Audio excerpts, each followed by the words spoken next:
जय जगन्नाथ नमस्कार मु समिता आपण मानक स्वागत करुच्ची मोर दुई पद कविता को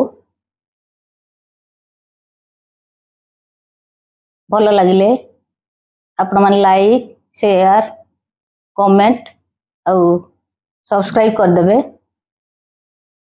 स्मृति से सदा सतेज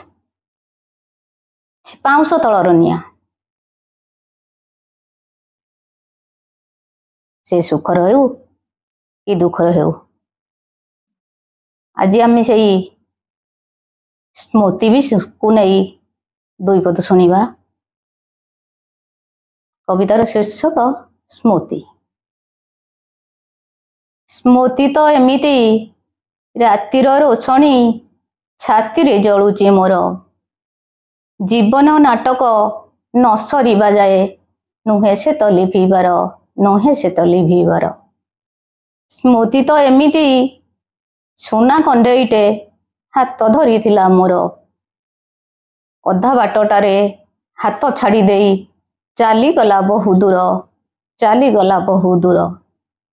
स्मृति तो एमिति अधारे अधूरा